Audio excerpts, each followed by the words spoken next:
what's the goal of the goal? A goal from experience is a task. Mm-hmm. A goal outside experience is growth. Of course, you don't know what you're doing. That's the whole point. But if you can work from the dream instead of endlessly toward it, then you can build a life you can be proud of. It's like baking a cake without sugar. You can't expect it to be sweet.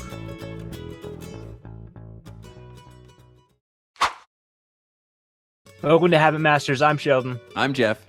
And today we have a special guest, Richie Norton. And if you haven't heard of him, I'm excited for you. He is a best-selling author. He's actually just finished a book, Anti-Time Management. Serial entrepreneur. He's a coach, millionaires, billionaires. He was gracious enough to come on our podcast.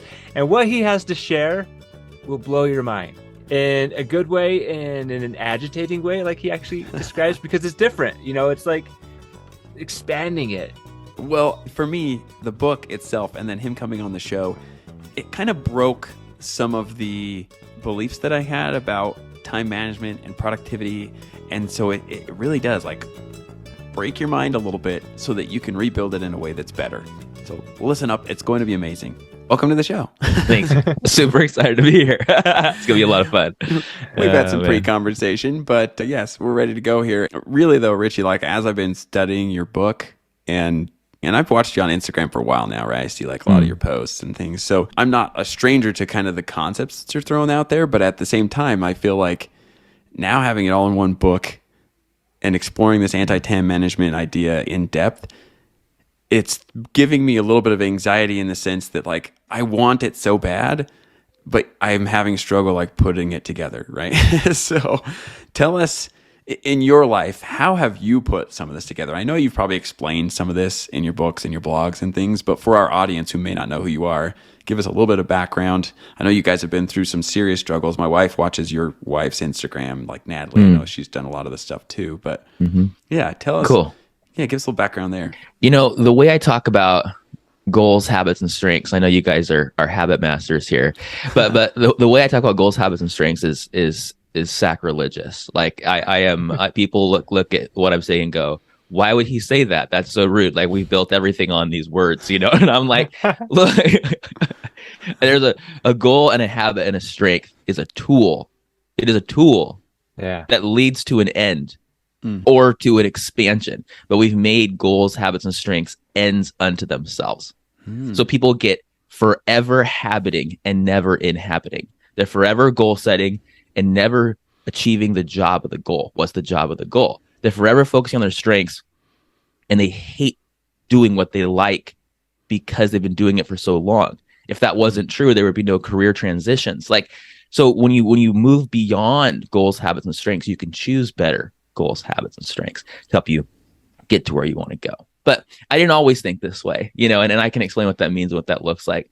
But as you know, from my books, but for those who are just finding out, what we're talking about for the first time, my brother-in-law passed away in his sleep at the age of 21.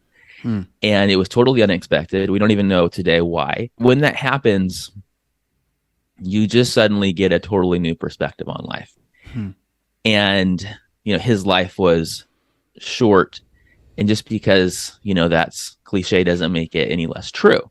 And in America, we've been taught that we're going to live till we're at least 65, because at 65 is when we actually get to finally start living. My mom just turned 65, and I congratulated her that she finally gets to start her life now. You know what I mean? It's why are we lying to ourselves? It's just because we've bought into the lie that corporations have given us for a long time. Yeah. Side note, this whole idea started with railroads and keeping us there for a long time, and corporations and government tying it together with taxes. And here we are, 100, 200 years later going, yeah, that's the way life is. Life was never that way. First of all, we didn't live that long. and second of all, no one ever said that was the way life's supposed to be until recently in history, So the idea is it's not bad to save your money. It's just bad to save your dreams. And people put those two things together. Money and dream are the same thing. That's not true. Money and dreams are not the same things. Why are there millionaires that are sad? It's not true. So just stop thinking that way, I love that. So a few years later, my wife and I had our fourth son, and we named him Gavin after my brother-in-law's name was Gavin. And he got this cough. And the doctor said that we were helicopter parents. We're like, what? This is our fourth time, man. Like, just he's so he has a cough. Like, no, he's gonna be fine. But over time, it turned out that it was serious, and they finally checked for something called pertussis, which I thought was just something I've heard of in the past, but it was also known as whooping cough. Yeah. And it was just too much on his little body. And I remember in the hospital when they're taking out all of these wires, all of these tubes that were just kind of keeping his little body alive. And a nurse came in and said, "You guys should stay the night." And I'm like, what are you talking about? We always stay the night. And it was just her gentle way of saying he wasn't going to make it, Yeah. And I remember I held him for a second, handed him to my wife. She's on a rocking chair. I'm on my knees, my hand on his little chest, feeling those last beats of his little heart. We sang lullabies, and he slipped away. And when that happened, it's your worst nightmare as a parent. You can't protect your own child. You know what I mean? And what people don't realize is, or don't think about when someone passes away, especially a baby, is you have to leave the hospital empty-handed. You do not have your child in your arms anymore.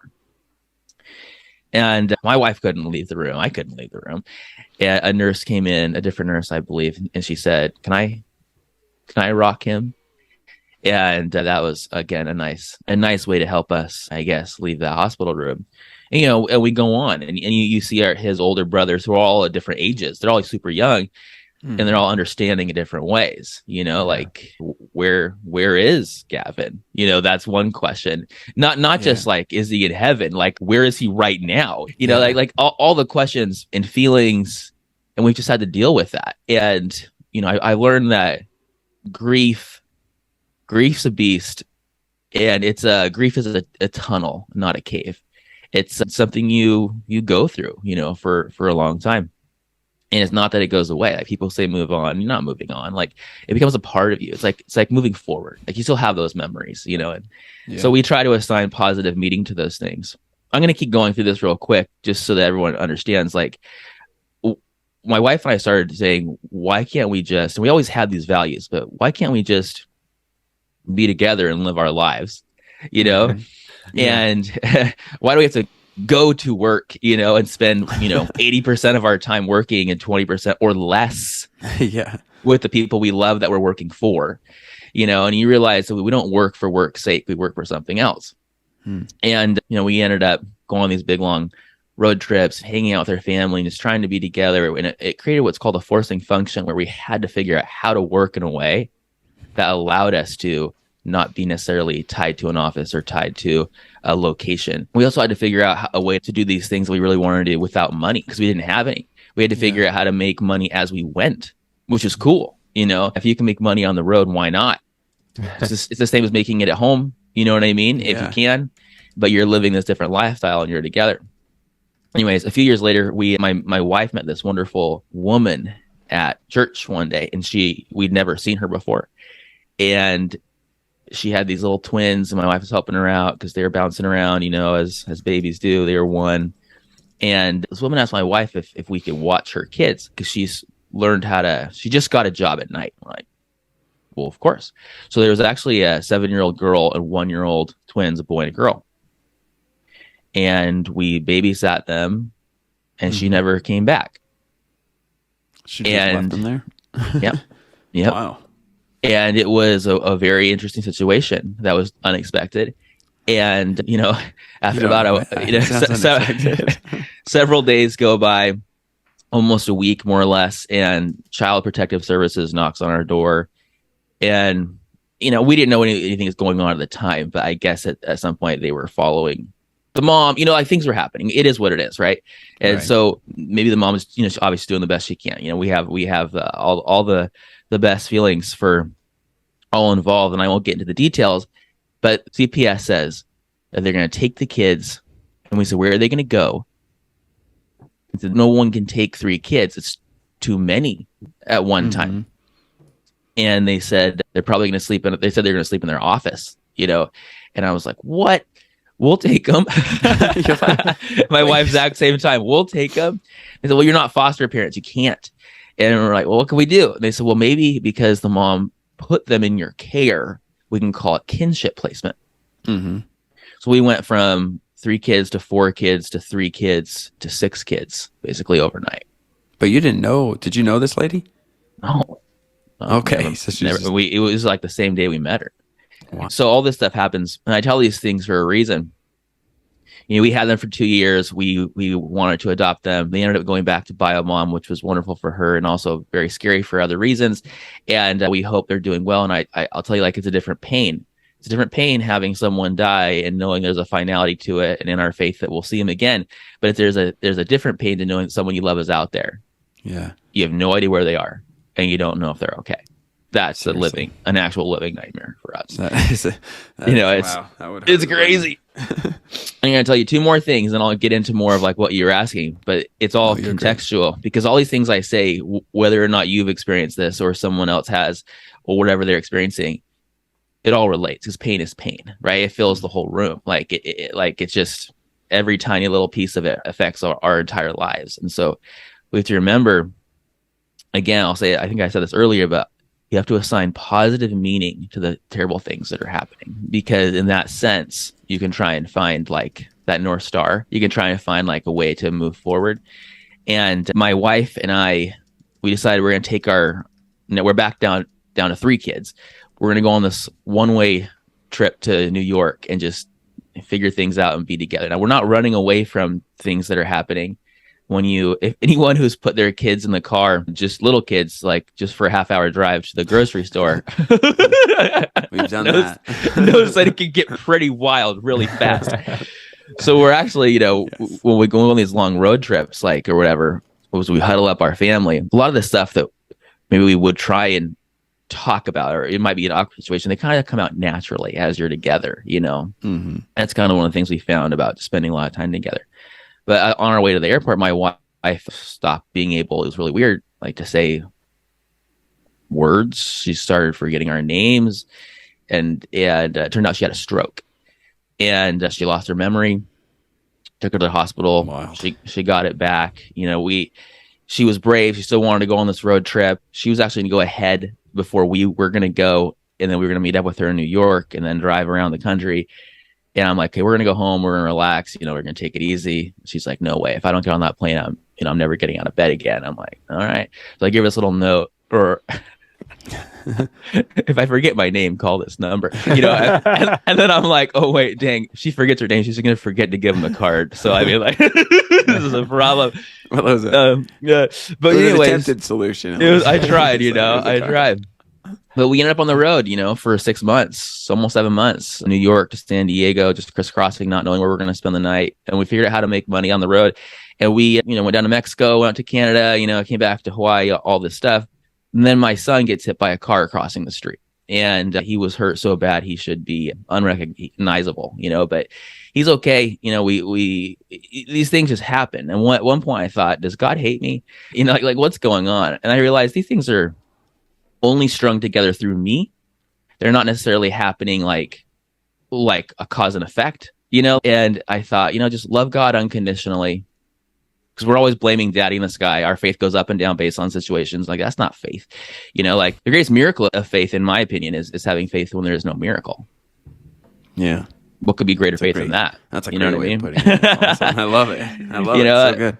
And so anyways, I tell you this because when I look at and all these people that I love and respect in the author world and self-help and entrepreneurship, I think that's really cool. You can make money. I've made money. I've helped a lot of people make money. Why? Mm-hmm. Because we've been told that you have to do it this way. There's 10 steps. And on the 11th step, you get to live your life. And you go, why is that a thing? It's only a thing because in kindergarten, your teacher said you get the green jelly bean at the end of the day if you're good. And that had nothing to do with the green jelly bean or the dream or the incentive.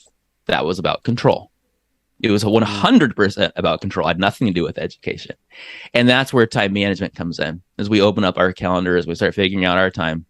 And if you go back to the history of time management, you learn that time management has nothing to do with your personal development. It's actually the opposite. Time management was specifically designed by Frederick Winslow Taylor to measure every drop of blood, sweat, and tears of workers to squeeze every bit of life out of them every second of every day that they can. Yeah. So when we go into time management, you're like, wow, this is because back then they probably didn't even live past 65, right? They were. It's some people did, some people did, right? So you bring it all together to anti-time management and whether we should have goals, habits, and strengths, and you go, what's the goal of the goal? You know, a goal from experience is a task. Mm-hmm.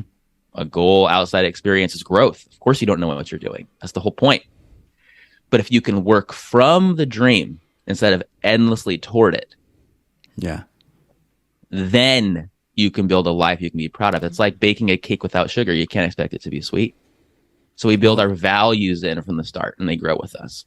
Yeah, and you broke. So I love it. And you kind of broke my brain because, like you said, and I realized why, right? Because I've been thinking about this for over a week now, just being like, why can't I quite grasp this? Like, why is it hard for me to, because most of the other books or tools in my life, I kind of just like, oh yeah, this rhymes with this other book, or this, you know, if this connects really well with this concept. And I'm like, I really love these concepts because it's what I want. But then at the same time, my brain is like fighting against me a little bit to say like, yeah, but how, right?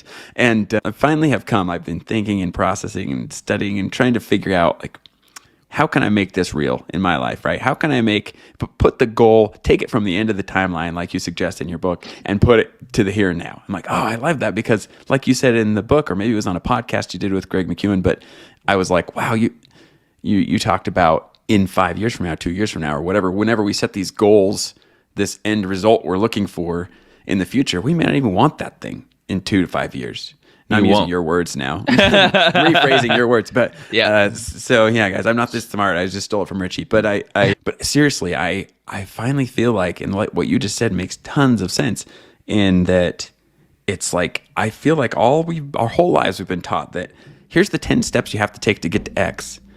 But what you're saying, or at least in some ways, you're saying, wait, what if you just eliminate 9 of those steps? Right? That's like, right. Boom. That's right. And here's my cause, work from the final cause rather than saying, oh, I have to complete Y before I get to X. And like, no, why don't we just skip Y and go to X? That's right. Well, and you actually identified exactly what it is. Like the fact that you said, what if I just eliminated the 9 or 10 steps, you know, to get to the 10th or the 11th, whatever that was, is the answer.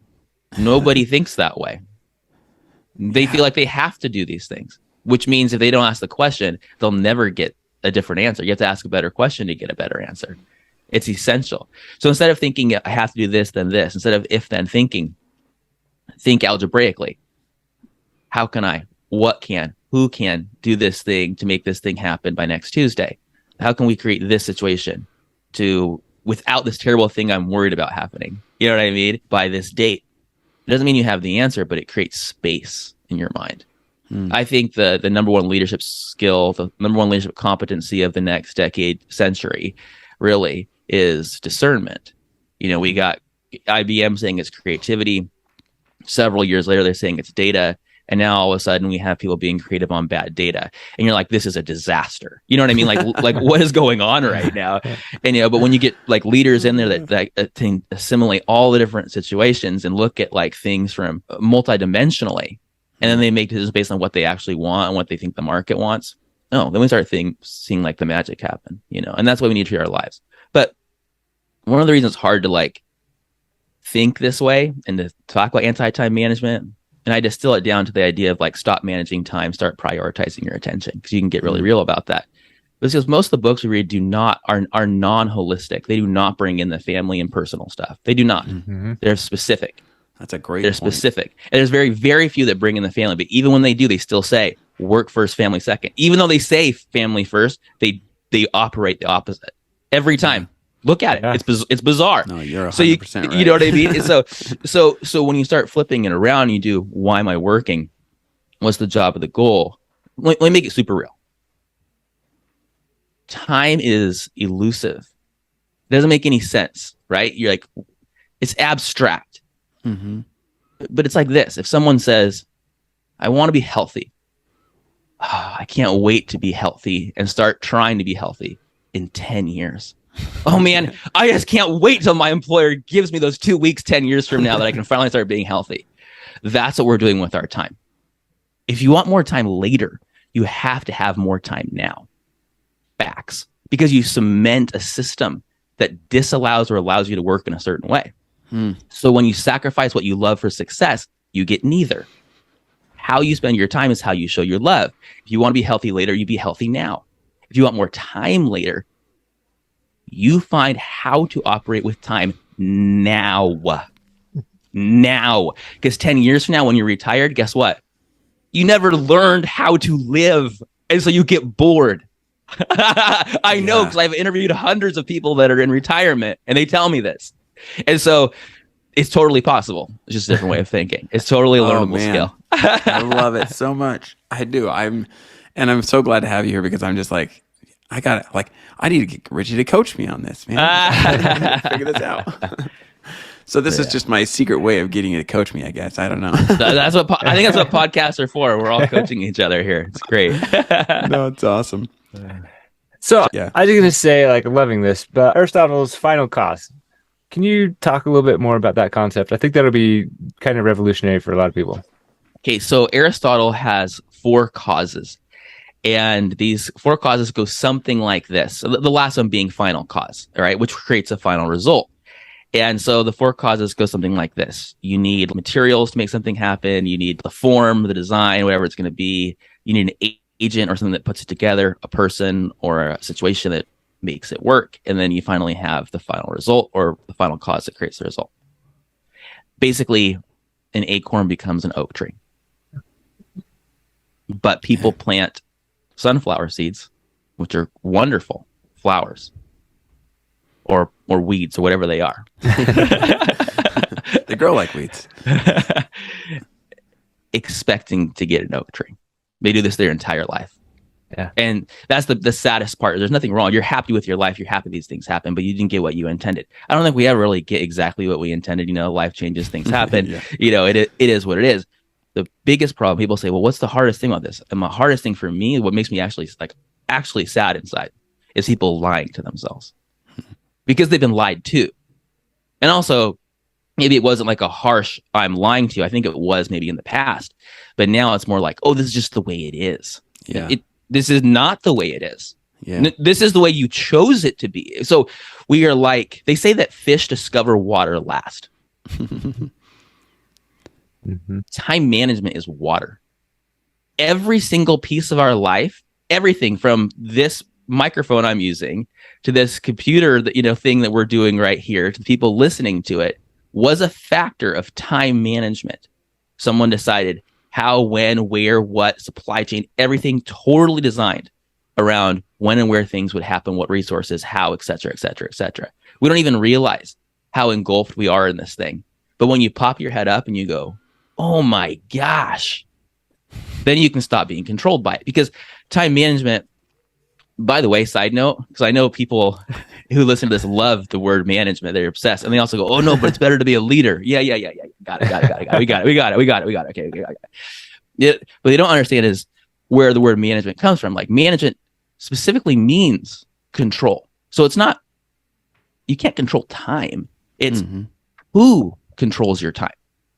Yeah. That is time management. Who controls your time? Anti-time management, you control your time. Now, you can bounce back and forth. The thing is, you have to decide and know when it's happening. That's essential, right? Yeah. The word management, I don't know. Nobody studies this stuff, but I do. So the word management. Nobody sizes stuff. Nobody studies this stuff. Oh, studies. Yes, got but sizes would work too, I guess. Nobody sizes this up, but I do like the word management. It's mano, it's hands. It's to control with your hands. That's what this word means. And it comes from training horses and cattle. That's where the word manger comes from. It's only one letter away, manger and manager. I'm not making this up. No one talks about it, but it's real. No, it's how you control cattle with a manger. You control the people with feed. You can come here, you'll get this much money. You can go there, you'll get this. That's the job of a manager, to treat us like cows. This is real. This is not made up. No. But jobs, they're so good, they develop people. Maybe on the side. Nobody here is here to develop you as a person. They're here to make money. Otherwise, they'd never let you go when things got hard. We know this is true. Now, what about my strengths? And you go, strengths tests were designed to keep you where you are. If you're good at laying bricks, you're going to keep laying bricks. Why would I give you another job? HR now has an actual reason to not let you move up sideways or any way you want to go, officially on the books. Like, so personality tests, you're fixed. So it's like, what? Now, I don't think these tests were designed specifically for this, but I think managers have manipulated them to do what they do. Herd people. That's the job. Like cattle. That is the job. You go, no, but my job's great. Stay there forever. I hope you love it. Because that's the thing is, I'm not giving my values or pressing them on other people. I'm saying whatever your values are, anti-time management will help you live them. So people that want to work more, they'll never work or be more productive than using the principles of anti-time management. So with bringing it back to final cause, the idea is this. If you were to build a table, this is what academics look at it like. You would need wood, you need a design, you need a person to put it together, you can have a table. And then you go, but what's the job of the table? Well, if it's like to have a family heirloom, cool. But if it was to have like a fun experience or dinner with some people visiting in town, well, you could have done Uber Eats and you could have gone to the restaurant next door. So this is like a metaphor. If you're spending your whole life building a table, but the purpose of the table could be fulfilled with something else, you wasted your whole life on something that was non-essential. Yeah. And when you realize that, when you realize you can live from the experience and not toward the experience, I worked in venture capital for a long time, and I still do, but in different ways. I worked with a VC firm. Now I do more coaching, consulting type of work. But when I explain this to VCs and I go, ask your people, ask your founders what they would do when the company finally sells. This is a scary question because no one wants them to think about that. But that's why they started the business in the first place. They didn't do it to start to change the world. I promise you, they did not start the business to change the world. They're full of crap. Like half of that is true, right? They did it to make money. Otherwise, they wouldn't be approaching a VC. The VC wants out. You know what I mean? So when you ask them that's a great point. You're more likely to keep the founders being successful because they remove themselves as a bottleneck. When they say, I'm going to live from the dream, what would I do when it's sold? Do that, build the business around that idea. Changes every single way that you operate and makes magic. So I love this concept. So I want to know, where does the rubber meet the road here for someone like me, right? Or Sheldon, you were just saying like, okay, I've got 6 kids, I'm a bishop, I'm working full time, like all these things, right? In our life, we got faith, we got school, we got families, we got all these things that are taking up time. But like you said, Richie, I really do. Like, I want the vision to come first. And so for me, I look at it and say, okay, how have you implemented this in your world? I know you have, right? You're writing about it, you're traveling, you're living this lifestyle. And maybe you've already talked about this, but give us a little more of your like day to day. How does the Richie day go? How does this work in your life? Okay, hold on. There are several questions there. I'm getting way out here. But I like it. Like it's a good conversation. But let me describe it this way. It's just, let me jump to the lesson learned. Okay. Try it. That's it. You don't have to like flip your whole life upside down. Like, I'm writing this book. I've been working on this anti-time management book for, 7 years. Yeah, so I wasn't trying to write it fast. I wanted to write it well. If I wanted to write it fast, you write an ebook and you publish it tomorrow. I could do that. Anybody could do that, right? So, but while I was writing it, and especially in the last 2 years when you're getting super serious and, getting it all and you have the publisher involved and all that kind of stuff, this is a response, okay? Instead of being necessarily like designing the system, because you want to kind of create an environment. Every time a kid would come and say, hey, Dad, can you take me to my friend's house? Or Dad, can we go surfing together? Or hey, can we go on this trip? Because I wanted to have integrity with the book I was writing. I would stop, even if I was in the middle of like the greatest brain thought idea ever. I'm in quote unquote flow. People love that word. I'm like just going for it. Stop everything, do it. Now, people go, well, that's such a simple example. Yeah, most people don't stop what they're doing. They keep scrolling on their phone and they keep working, head down. Mom, can you hear me? Nope. No response. So I'm not perfect at this, but I became conscious of it. And you know what happened? I was like, what's going to happen?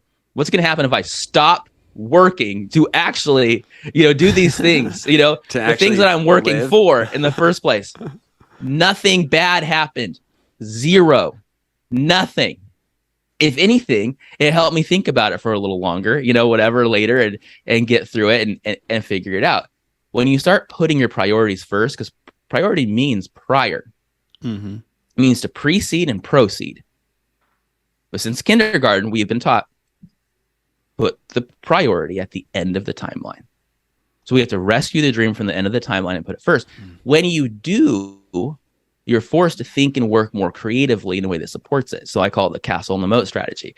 So you do the thing that you really want to do first, or you create the castle, you live the dream first, and you create strategic and economic moats around it, meaning a way to work to support it. Yeah. But to answer your question like this, it is a different way of thinking. A responsible person will still get things done. No one is more productive than a procrastinator with an impending deadline. Hey, no one. That's like words to the. You're preaching to the choir here. so you use it to your advantage. But here's the thing. I know someone listening to this is like, but I have this and I have this and I have this. So we could at a personal coaching level, because coaching is the highest level of help. Training, vanilla. Consulting, kind of a group thing. Coaching is personal.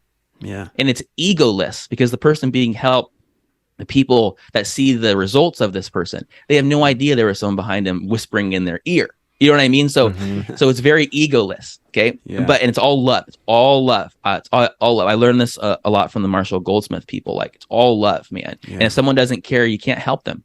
They don't care. Stuff. So you got to work with people that care.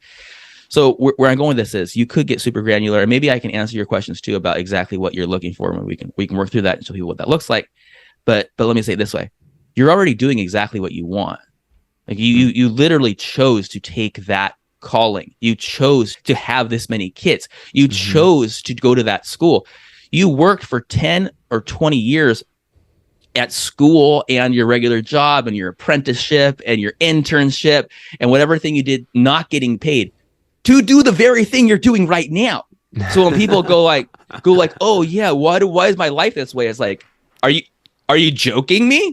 Like, are you serious right now? Okay, but I want to, but I still want to do everything I'm doing. Yeah.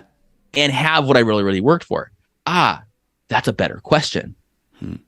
That's a way better question. So then we have to own the consequence that we chose. And if it's possible, it's possible. It's not, it's not. And then face it, right? So then there's little things you can do. But let me say it this way.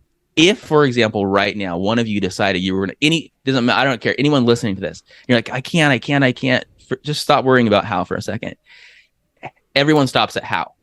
How is a terrible first question. Maybe the worst question you could ask. Okay? You stop creativity at how, right? So, but if you were literally right now to go, I'm going to take 3 months, quote unquote, off. You would figure out a way to get stuff done before and after. You just would. And you go, that's too long. Okay, well, you've done it for 2 weeks. You've been doing it for 2 weeks your whole life. Yeah. So the timeline. People get frustrated with timing. Yeah. How come I don't have as much as someone else? How come this and that? It's actually a timing question, because you might later or you might not. It depends.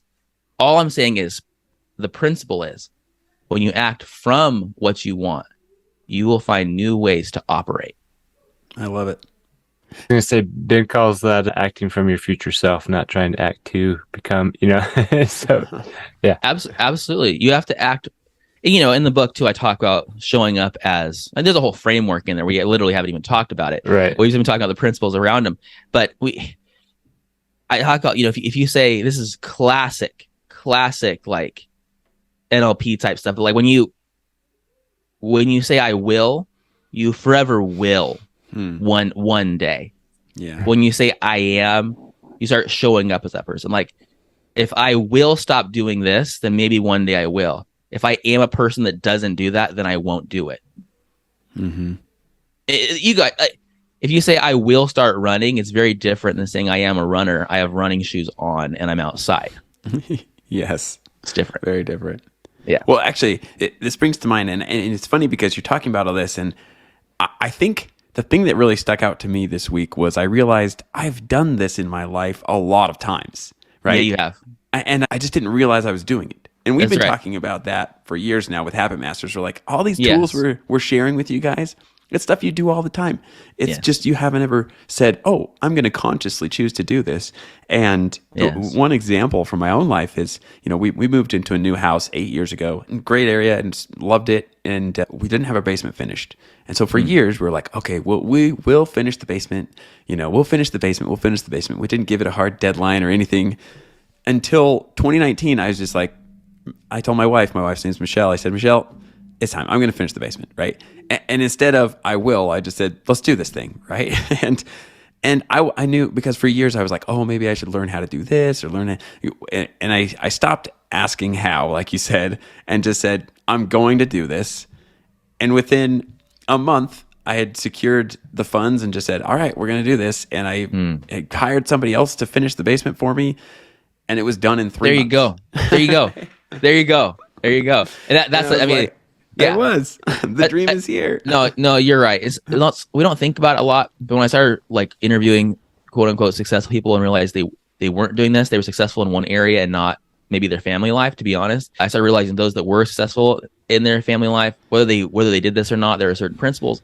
But when I started putting them all together and realized you could actually just start from a different point, and you have to realize you don't have to do it yourself. Like you can get the same result by hiring someone like you did, or much better. So the book has a new language. It's a different, because now you can now identify it because there's this new language around it. An architect doesn't build buildings. Mm-hmm. An architect does not build buildings. Right. An architect doesn't build buildings. They draw them. And a general contractor. All my favorite general contractor friends out there, all making millions of dollars. They won't even freaking pick up a hammer. So it's like, come on, what are we talking about? Like, there's so many ways to do work. Why are you choosing to do it the way you're doing it? Yeah. And does it have to be done that way still? Could you delegate? Could you eliminate? Could you outsource? At the end of the day, the framework goes something like this.